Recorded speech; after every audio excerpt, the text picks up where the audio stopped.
Hey guys, Alan here with our Bible Moment. Hey, I am so glad you're with me today.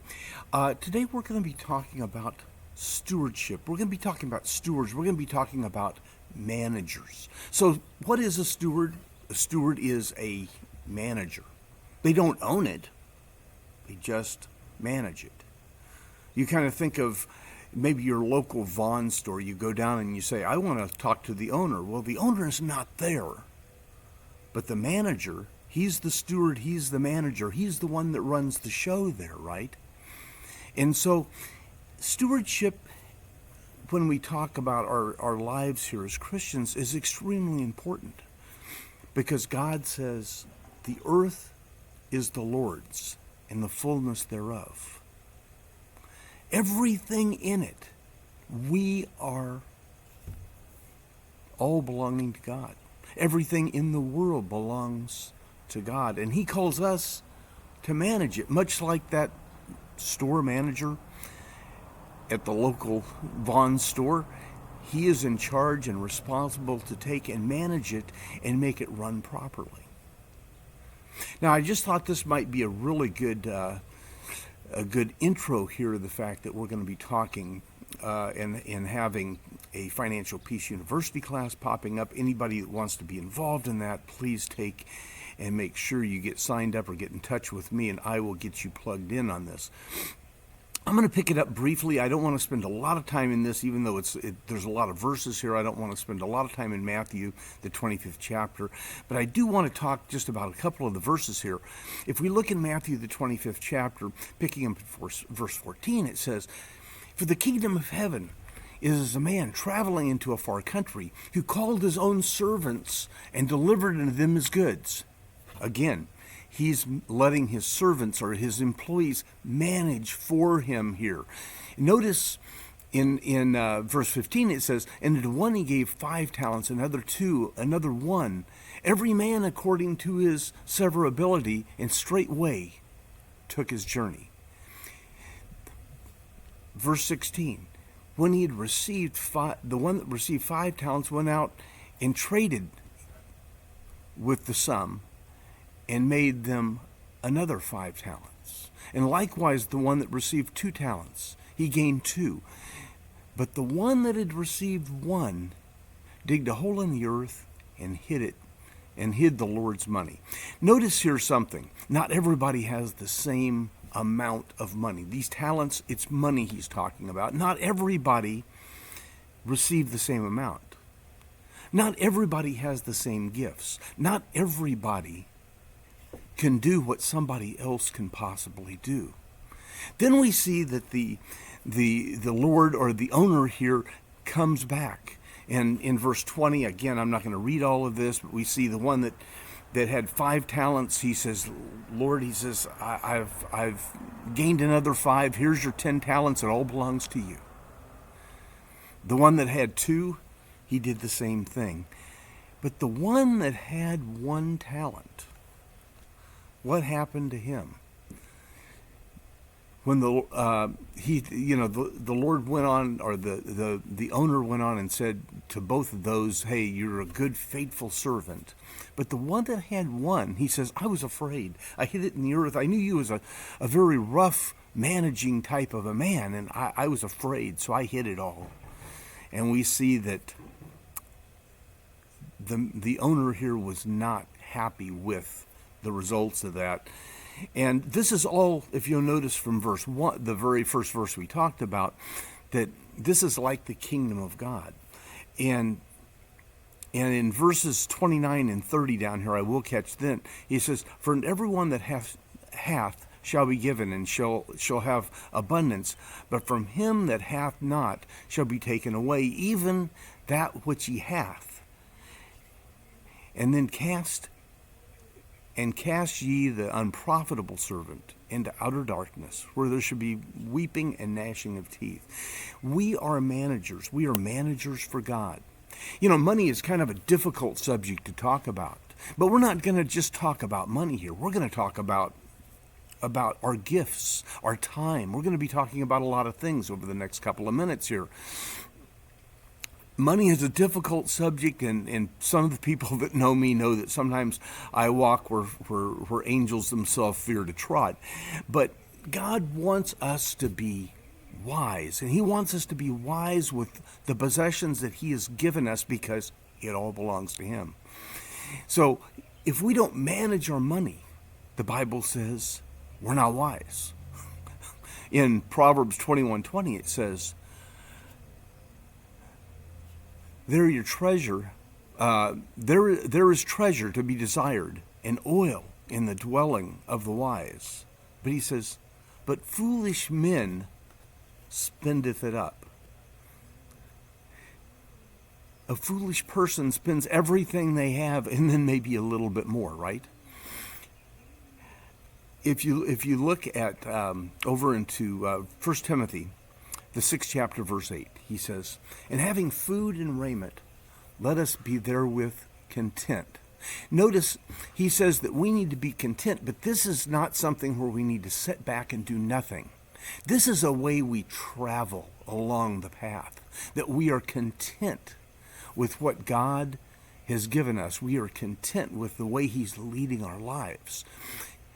So contentment is not saying, I don't want to do better for myself. Contentment is the state of mind that we have. It's the way we travel. And he goes on in verse 9. He says, but they will be, but they that will be rich fall into temptations and snares, and into many foolish and hurtful lusts, which drown men into destruction and perdition. For the love of money is the root of all evil, while which some coveted after, they have erred from the faith. Notice a couple of fast things here as we move through this. He says, first of all, that a person that has a lot of money, it's very easy to fall into a trap. It's very easy to take and to fall into temptation, he says. So our relationship with God here is extremely important. And it says, it doesn't say that money is evil. It says, for the love of money is the root of all evil. See, money is not good. Money is not bad. It's what we do with it. And it goes on, it says, which while some coveted after, erred from the faith. See, it's not the money that we're talking about here that's bad. It's how we handle it. Something that was kind of funny, this just talks about people here. There was a survey, this goes way back, by the way, 1991. James Peterson and Peter Kim, they authored a book. It was titled, The Day America Told the Truth. Man, it's hard to find anybody who'll tell the truth these days, but the book, it was a result of all kinds of surveys that were given. Over 2,000 people were asked to answer a number of moral and ethical questions, and they was asked to be completely honest here, and they were guaranteed that there was absolutely no chance that anybody would ever find out who they were. And so one question was, what would you be willing to do for $10 million? Ooh, boy, that's a lot of zeros, you know? But the response to the question is kind of earth-shattering. 25% said they would be willing to take and abandon their family, their spouse, their children, their parents. They'd abandon everybody for $10 million. That's a quarter of people. I thought the next one was quite revealing. It said that 23%, said they would be willing to be a prostitute for a month. Wow. That's something else of a number, isn't it?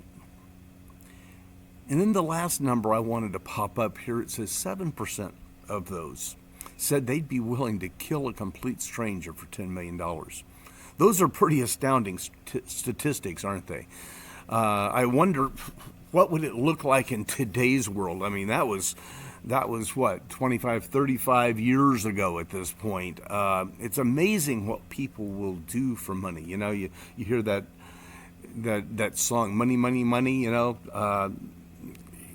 People will do crazy things for money.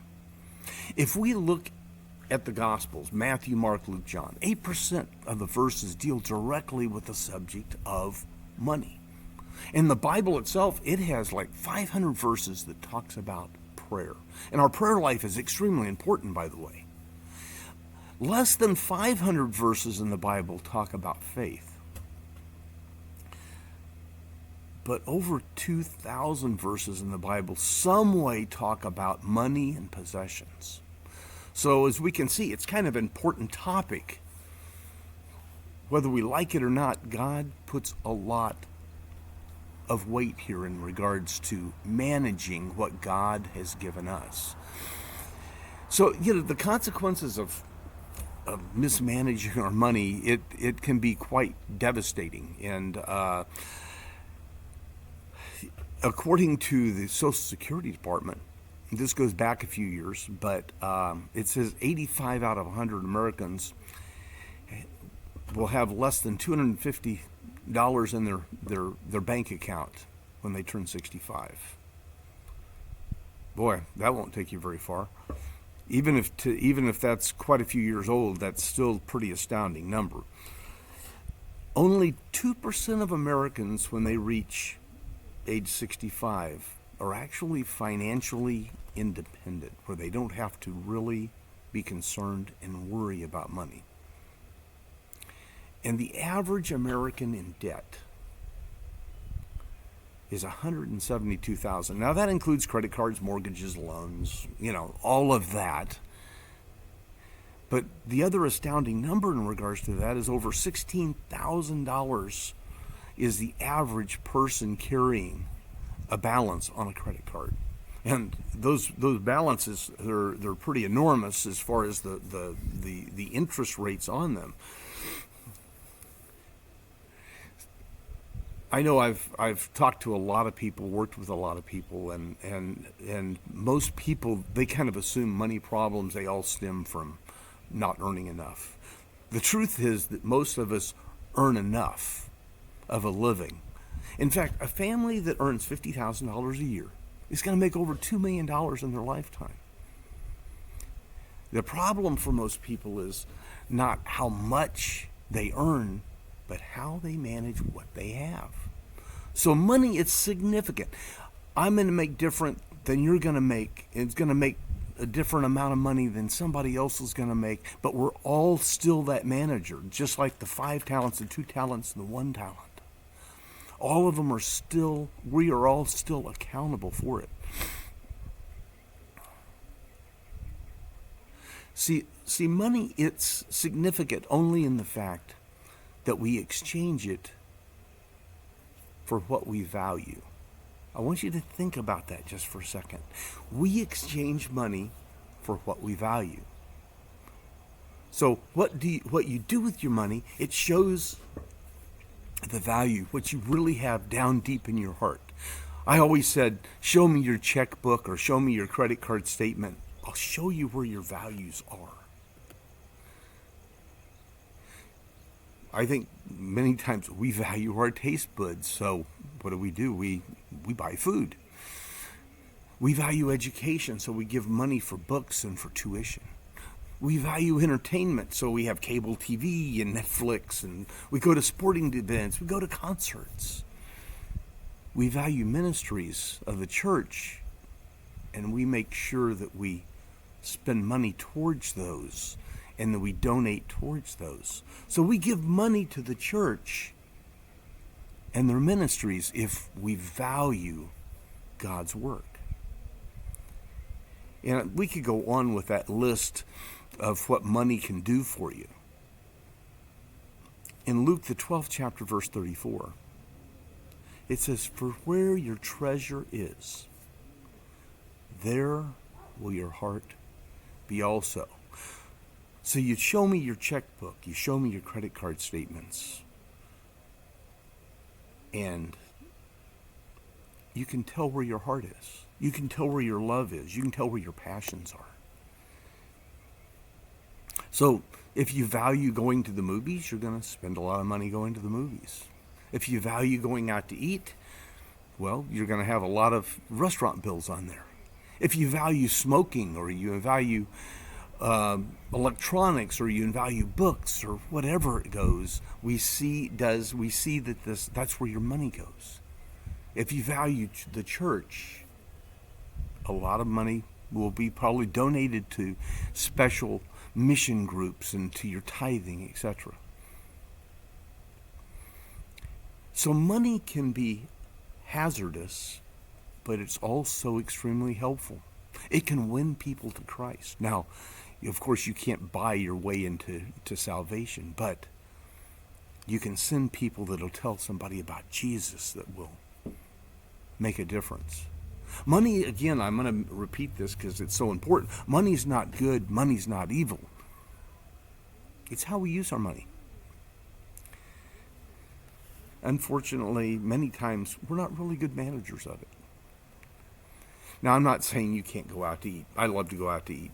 I love to catch a movie occasionally. I love to catch a book. So, how do we get better at handling our money? Well, one of the things we've got coming up is the Financial Peace, and that's it puts out some really good plans there. You know, one thing about the Dave Ramsey plan that he has, he caught me on the radio. I used to have a particular route that I drove on a Saturday night, and I was just listening to talk radio. He happened to be on there, and I'm hearing some strange guy talk about how to get out of debt. And as he's talking about getting out of debt, he's sitting there talking to that person about how they should tithe to the church. And I says, this is really an unusual guy. I've got to listen more. And so, of course, I dug deeper. And that's where I ended up many years ago doing the first financial class. So how do we get better at handling our money? Well, I'm glad you asked here. For most people, and for most families, we never make a budget. We need to make budgets. It may not be something we're straining pennies, but we need to have an idea. We need to have a plan of how to spend our money. Proverbs 21, it tells us in verse 5, it says, the thoughts of the diligent tend only... I'm gonna switch versions on this, because the King James Version here is a little bit rough on this particular one here. So I'm going to catch this. This is the English Standard Version I want to catch. Proverbs 21:5. The plans of the diligent lead surely to abundance, but everyone who is hasty comes only to poverty. So we need to take and have a plan, right? But it doesn't have to be restraining to the point that you're pinching your pennies and you're some sort of a prude. It's just a written plan of how you intend to spend your money, so it doesn't take and control you. You don't have to be a financial wizard to do it. It's just a matter of taking and looking over what you spend and where you spend it. You know, it's kind of funny when you start looking at it. All of a sudden you realize, hey, I'm spending $100 a month on Starbucks coffee. Hey, that's some pretty good coffee. And it's not a sin to drink coffee. I love my coffee. I don't know what I would do in the mornings without it. But there's a lot of different things like that we can see what we do with it. Just tracking our spending, see where our money's going. I happen to have a crazy habit that my wife and I like to grab a Coke every single night. We both grab usually a Dr. Pepper Zero, and we catch it at Circle K at 86 cents a piece, and that is our splurge for the evening as a general rule. And all of us have those things, and we need to treat ourselves to a few things, and maybe even way beyond that. But next we need to save for the future. It's important. We don't want to be in poverty. We don't want people to have to take care of us in the future. In Proverbs, the 21st chapter, verse 20, English Standard Version again. Precious treasure and oil are in wise men's dwellings, but a foolish man devours it. So ask yourself this question. Am I saving any money? Are we saving anything for retirement? Are we saving anything? Putting something back for a rainy day? Because guess what? Some point in time, all of us are going to have a rainy day.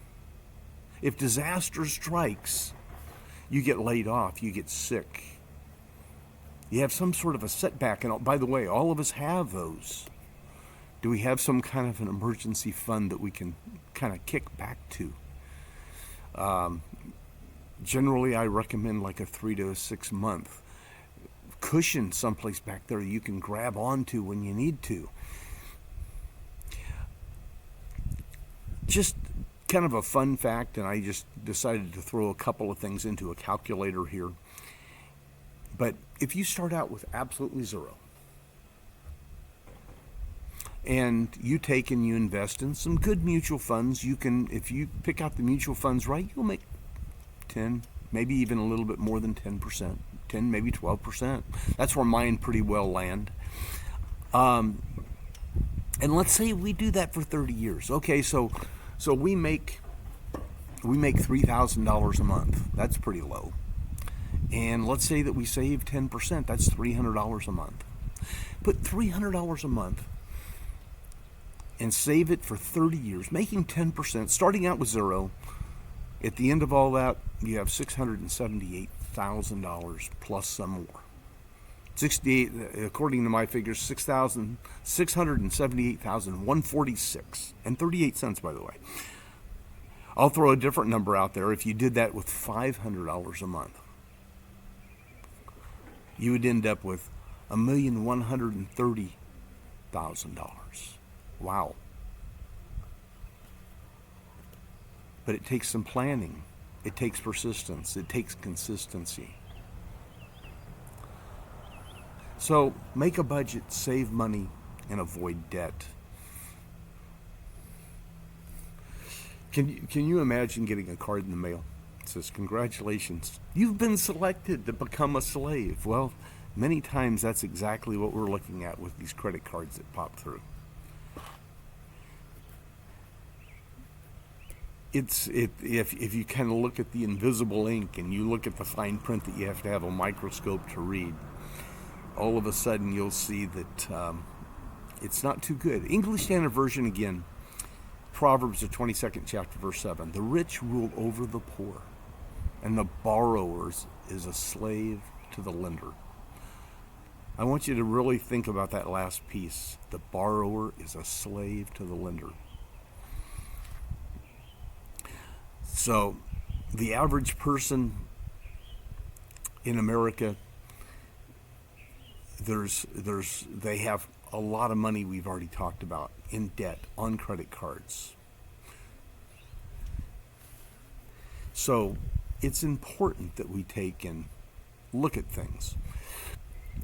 An Ashley Furniture ad that popped up. This was on one of the Veterans Day ads that popped up, and special financing. And if you get down and start looking at the fine print, the interest rate was 29.99% interest. More Furniture is kind of the same type of a thing. Other than the house, we shouldn't take and buy anything that we can't write a check for and not disturb our emergency 3 to 6 month account. Now we come back to talking about your treasure. Remember, your money follows your heart values. Ultimate goal is to put God first in our finances. Put God first. Someone once asked J.D. Rockefeller his secret to success. He said, "Save 10% and tithe 10% and live on the rest." And if we can kind of read more here in Proverbs, the 3rd chapter, verse 9. He says, "Honor the Lord with thy substance, with thy first fruits, with thine increase. So shall thy barns be filled with plenty, and thy presses shall burst out with new wine." Jumping back over into the English Standard Version in Proverbs here, in Proverbs 11:24, he says, "One gives freely yet grows all the richer. Another withholds what he should give and only suffers want. Whoever brings blessings will be enriched, and the one who waters will himself be watered. Why should we tithe? Tithing is not going to save you, by the way. But we need to tithe out of gratitude in the fact that God has told us to tithe. See, we need to understand money's not going to make us happy. Even though we kind of know that money's not going to buy us happiness, we think that we'll be the exception to the rule, maybe. If we can just get what we want. But what God is really telling us to do here is live on a budget, save for the future, avoid debt, put God first, and don't expect money to take and make you happy. It comes down to controlling what God has given you back to our first verses. Make sure your heart and your treasure are with God, not with things around the world.